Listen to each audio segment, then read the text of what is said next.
Halo teman-teman kos-kosan, gimana kabar kalian? Baik-baik saja kan? Di chapter 2 Jujutsu Kaisen Modulo, kita akhirnya mengetahui masalah yang mulai mengerucut, yaitu alien Simurian datang ke bumi memang untuk mengungsi, tapi pemimpin mereka King Simurian punya kekuatan luar biasa untuk melakukan invasi, apalagi sejak awal kontak dengan Amerika. Para Simurian sudah menyebutkan jumlah mereka sekitar 50.000 pasukan, jadi Amerika yang tidak mau mengambil resiko dengan kekuatan yang tidak mereka ketahui menyerahkan urusan diplomasi supranatural pada Jepang, di mana sejak gagal menginvasi Jepang tahun 2018, Amerika yang punya hak veto di PBB kemungkinan mempengaruhi negara lain untuk mengucilkan Jepang dalam hal supranatural, yaitu alasannya karena Jepang memonopoli energi kutukan yang tidak bisa didapatkan negara lain, dan celakanya di tahun 2086 sepertinya Jepang tidak siap dengan kemungkinan invasi alien yang diarahkan ke mereka. Bahkan sang pengguna kutukan yang menjadi penyelundup anak-anak Jepang dengan energi kutukan mengatakan kalau saat ini sudah tidak ada lagi penyihir di Jepang yang setara dengan Itadori Yuji dan Gojo. Sang penyelundup bahkan berniat menghentikan bisnis penyelundupan miliknya yang bernilai miliaran yen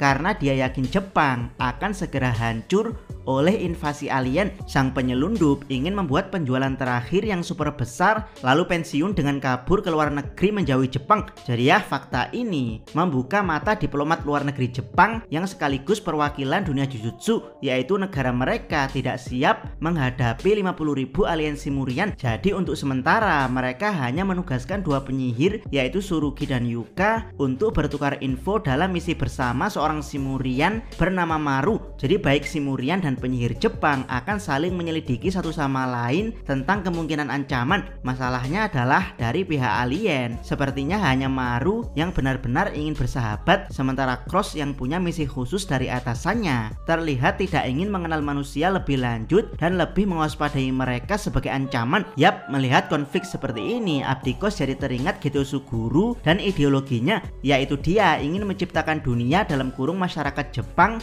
yang hanya untuk penyihir. Caranya memang ekstrim, yaitu dengan memusnahkan non-penyihir, tapi menarik untuk diteliti lebih lanjut bagaimana seandainya Geto Suguru berhasil dengan rencananya sehingga Jepang hanya dihuni oleh penyihir Jujutsu. Apakah alien masih berani menggertak seperti di chapter 2 JDK Modulo? Berikut analisis teori dari Abdikos, check it bro. Pertama, jika Geto berhasil mendapatkan Rika. Buat yang tidak paham, Geto meneror Tokyo dan Kyoto dengan ribuan roh kutukan yang telah dia kumpulkan selama bertahun-tahun. Kemungkinan keberhasilan teror tersebut hanyalah 30%, dan jika pihak Jujutsu ikut terlibat, maka kemungkinan keberhasilan teror hanya 20%, tapi kemungkinan akan menjadi 99% jika Geto berhasil mendapatkan Rika. Ingat, 99% di sini adalah murni Geto melawan penyihir Jujutsu dalam kurung penyihir baik, jadi para pengguna kutukan dalam kurung penyihir jahat tidak ikut dihitung, dan di dalam penyihir baik termasuk semua alumni SMK Jujutsu, Ainu Jujutsu Company di Hokkaido, Gojo Satoru, Yuki Tsukumo, Tengen, kelompok The He dari klan Zenin, keluarga Kamo, dan juga para petinggi Jujutsu. Jadi ya, Geto akan memporak-porandakan dunia Jujutsu setelah berhasil membunuh Yuta dan mendapatkan Rika.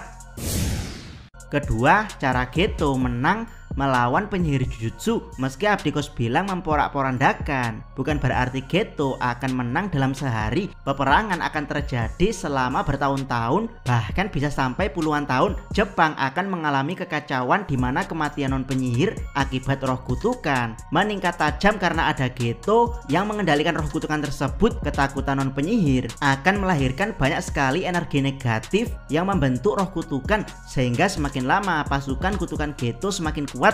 Akibatnya banyak non penyihir yang memaksakan diri mereka untuk mempelajari sihir. Kepanikan massal ini akan membuat Geto Family semakin besar, di mana banyak penyihir pemula atau penyihir veteran yang memilih bergabung dengan ideologi Geto. Mengingat di Jepang yang kacau, Bergabung dengan ideologi Geto yang ingin menciptakan dunia untuk penyihir adalah sesuatu yang masuk akal, dan poin penting dari semua ini adalah Kenjaku yang entah berada di tubuh siapa saat itu akan menawarkan Yuji pada Geto. Yap, Kenjaku sejak awal memang mempersiapkan Yuji sebagai wadah Sukuna, bahkan sudah menyegelkan satu jari Sukuna ke tubuh anaknya. Kenjaku akan membangkitkan Sukuna di tubuh Yuji dengan mencekokkan jari kedua pada Yuji, sehingga Sukuna akan unjuk kekuatan 2 jari di hadapan Geto sebelum akhirnya tubuh dia kembali diambil alih Yuji. Melihat kekuatan Sukuna 2 jari, Geto tertarik untuk membuat sumpah pengikat dengan Sukuna. Geto akan mengatakan tujuan dia untuk membuat dunia hanya untuk penyihir. Sukuna yang dikutuk dengan kesendirian sebagai yang terkuat tidak peduli dengan tujuan Geto ini. Dia hanya ingin menghadapi penyihir terkuat di zaman ini menggunakan kekuatan penuh miliknya. Dari sini dibuatlah kesepakatan aliansi antara Geto Family dengan Sukuna, Kenjaku, dan Uraume, yaitu Sukuna akan membantu Geto melawan penyihir Jujutsu setelah Geto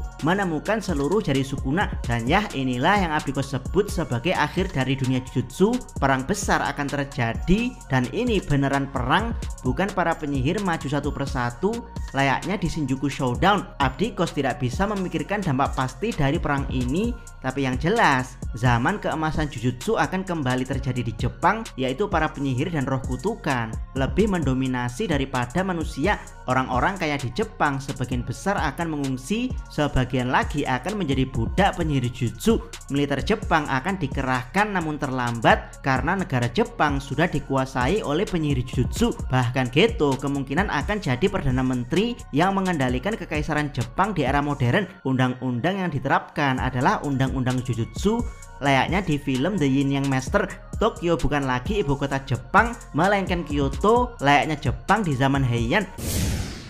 Ketiga, utopia Geto yang terwujud secara perlahan. Membunuh semua non penyihir adalah hal mustahil karena akan merusak Jepang secara keseluruhan. Mengingat jumlah non penyihir adalah mayoritas di Jepang, tapi dengan bantuan Barir Tengen, Geto sebagai Perdana Menteri akan mengevolusi penduduk Jepang secara keseluruhan, termasuk sang kaisar itu sendiri. Mereka akan dibuat seperti Yuji agar memiliki energi kutukan, atau yang seperti Junpei akan dievolusi agar mampu menggunakan kekuatan sihirnya. Setelah penduduk Jepang punya energi kutukan, Geto akan merombak sistem pendidikan di Jepang, di mana sihir Jujutsu akan jadi kurikulum wajib khususnya untuk mantan manusia Jepang yang non penyihir. Endingnya perlahan tapi pasti seluruh penduduk Jepang akan menjadi seorang penyihir. Dengan begitu kebocoran energi negatif dari non penyihir akan bisa dicegah, sehingga roh kutukan perlahan akan musnah. Dan prediksi Abdikos ini akan terwujud sebelum Geto mati. Anggap saja Geto berumur panjang hingga 85 tahun layaknya rata-rata usia kematian orang Jepang. Maka rencana ini akan terwujud sebelum tahun 2065, alias 3 tahun sebelum kedatangan alien ke bumi. Seluruh penduduk Jepang sudah menjadi penyihir, baik itu kaisar sampai rakyat jelata. Semuanya punya kontrol terhadap energi kutukan di dalam tubuh mereka. Keempat, alien akan ngibrit di tahun 2086 jika rencana Geto berhasil dan para penduduk Jepang memandangnya sebagai anugerah. Maka Geto akan jadi bapak bangsa Jepang yang mencetuskan zaman keemasan Jujutsu kembali ke Jepang. Geto akan dipuja layaknya Lee Kuan Yew di Singapura yang membawa Jepang ke zaman kemakmuran Jujutsu.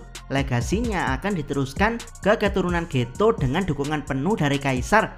Dan ya, ini adalah skenario terbaik yang bisa Abdikos tulis, alias mengabaikan skenario buruk seperti Sukuna dan Kenjaku yang mengkhianati Geto, atau campur tangan pihak asing yang mengetahui perubahan struktural di Jepang secara tiba-tiba seperti Amerika, Cina, Inggris, Rusia, dan Prancis, alias negara-negara yang punya hak veto di PBB. Yap, jika skenario baik ini yang terjadi, Abdikos jamin di tahun 2086 para alien Simurian akan ngibrit saat mengetahui penduduk Jepang seluruhnya adalah penyihir.